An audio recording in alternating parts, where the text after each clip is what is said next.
नमस्कार मित्रों, मैं डॉक्टर आईपी सिंह। दिल्ली के कुछ बच्चों के आग्रह पर उनके लिए कुछ निबंधों पर नोट्स प्रस्तुत कर रहा हूँ।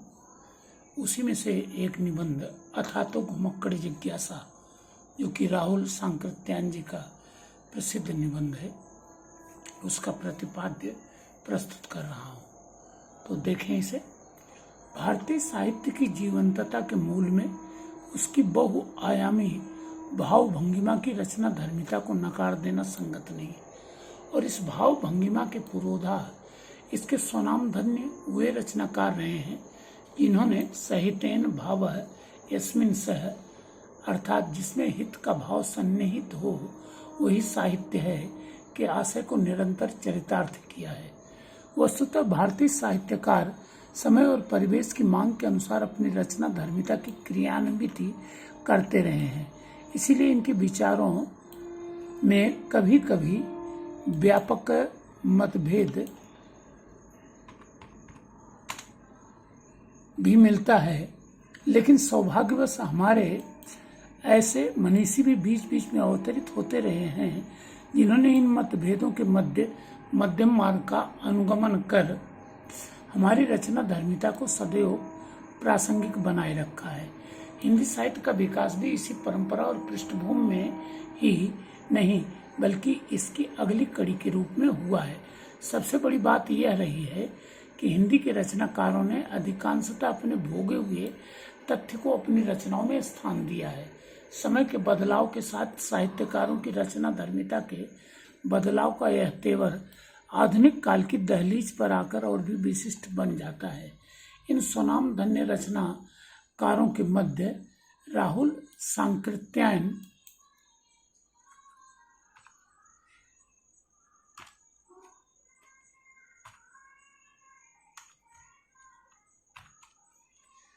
का नाम और उनका सृजन और उनका रचना धर्मी तेवर अपनी एक अलग ही पहचान रखता है। वस्तुतः राहुल सांकृत्यायन विशिष्ट साहित्य सर्जकों में से हैं जिन्होंने जीवन और साहित्य दोनों को एक साथ जिया है। उनके जीवन में निरंतर मोड़ आते रहे और ये सभी उनकी तर्क बुद्धि के कारण आए हैं।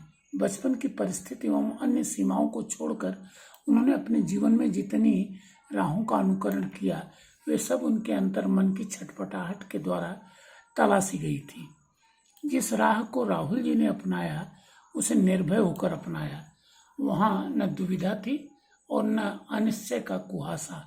ज्ञान और मन की भीतरी परतों के स्पंदन से प्रेरित होकर उन्होंने जीवन को एक विशाल परिधि दी। वस्तुतः राहुल सांकृत्यायन सार्वदेशिक दृष्टि की ऐसी प्रतिभा थे जिनकी साहित्य, इतिहास, दर्शन, संस्कृति सभी पर समान पकड़ थी। विलक्षण व्यक्तित्व के अद्भुत मनीषी, चिंतक, दार्शनिक, साहित्यकार, लेखक, कर्मयोगी और सामाजिक क्रांति के अग्रदूत के रूप में राहुल जी ने जिंदगी के सभी पक्षों को जिया। उनका प्रस्तुत निबंध उनके इसी विराट व्यक्तित्व की जीवंत प्रतिश्रुति बन प्रस्तुत हुआ है, जिसके बहुआयामी प्रतिपाद्य के कुछ प्रमुख बिंदुओं का अवलोकन इस प्रकार किया जा सकता है। नंबर 1, बचपन के संस्कार।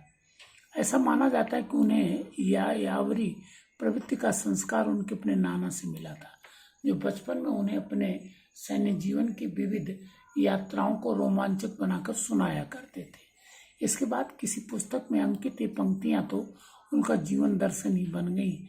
सैर कर दुनिया की गाफिल जिंदगानी फिर कहाँ, जिंदगी अगर कुछ रही तो नौजवानी फिर कहाँ।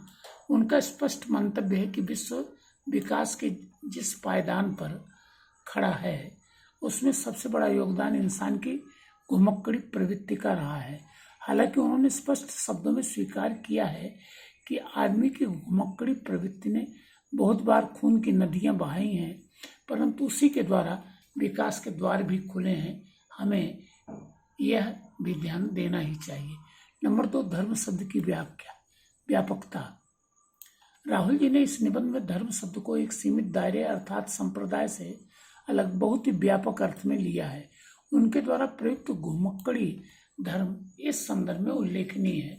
उन्होंने अनेक धर्मगुरुओं एवं घुमक्कड़ों के व्यक्तित्व और कृतित्व को इसी घुमक्कड़ी धर्म के धरातल पर विवेचित किया है। इनमें बुद्ध, महावीर, स्वामी, गुरु नानक देव, शंकराचार्य, ईसा मसीह, दयानंद सरस्वती प्रभृति न जाने कितने धर्म गुरुओं एवं कोलंबस और वास्को द गामा प्रभृति खोजकर्ताओं के अवदानों का उल्लेख किया है। नंबर 3, अपनी मान्यताओं का प्रतिपादन।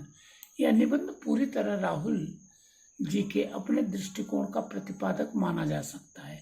इसका अध्ययन करने पर बार बार ऐसा प्रतीत होता है कि वे अपनी मान्यताओं को बरजोरी स्थापित करना चाहते हैं, परंतु यह भी सत्य है कि तर्कों की कसौटी पर उन्हें सहज ही नकार देना भी संभव नहीं, क्योंकि उन्होंने जिस घुमक्कड़ी धर्म को रचना धर्मी बताया उसे व्यावहारिक धरातल पर स्वयं चरितार्थ करके भी दिखाया है।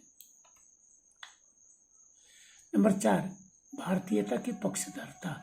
वस्तुतः राहुल जी उपादेयता के धरातल पर संपूर्ण विश्व साहित्य के प्रबल पक्षधर थे, परंतु कहीं न कहीं उन्हें इस बात का अभिमान भी था कि हम विश्व गुरु रहे हैं और हमने बृहत्तर भारत की परिकल्पना को अमली जामा भी पहनाया है। प्रसंगवश गुरु नानक देव और काबा का संदर्भ उल्लेखनीय है। उन्होंने यह भी स्पष्ट स्वीकार किया है कि यदि हम विसंगतियों से अभिशप्त होकर पिछड़ गए हैं तो अपनी सीमित सोच के कारण, जिसके लिए उन्होंने बार बार कूप मंडूकता पद का प्रयोग किया है। नंबर 5, वैश्विक दृष्टिकोण। राहुल जी स्पष्टतः स्वीकार करते हैं कि वैश्विक धरातल पर होने वाला विकास ही सही विकास है। किसी देश, जाति या समाज विशेष के विकास को वे यथार्थ विकास के रूप में स्वीकार नहीं करते। इसीलिए ये निबंध अपने मूल प्रतिपाद्य में यह स्पष्ट संकेत देता है कि वे वसुधैव कुटुंबकम के सिद्धांत के प्रबल पक्षधर साहित्यकार हैं। इस प्रकार निष्कर्षतः यह कहा जा सकता है कि उनका यह निबंध हिंदी साहित्य में उनकी अपनी स्थापित पहचान का ही निदर्शक है। उन्होंने क्रमबद्ध स्वरूप में अपनी मान्यताओं को प्रस्तुत किया है। उनके विचार तो बोधगम्य हैं ही, उन्हें प्रस्तुत करने वाली भाषा शैली भी प्रभावित करती है। हिंदी भाषा इसी समय साहित्यिक भाषा के रूप में स्थापित हो रही थी। इस दृष्टि से भी यह एक संग्रह योग्य निबंध माना जाएगा।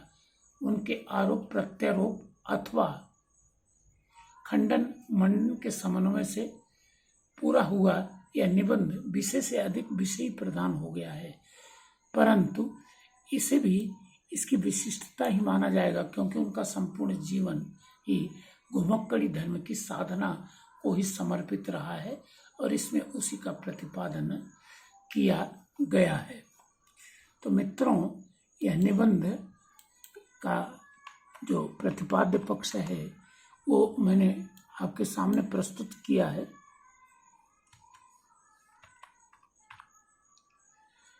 उम्मीद है कि आपको पसंद आएगा। अच्छा लगे तो लाइक करें, सब्सक्राइब करें और अपने मित्रों को भी सूचित करें।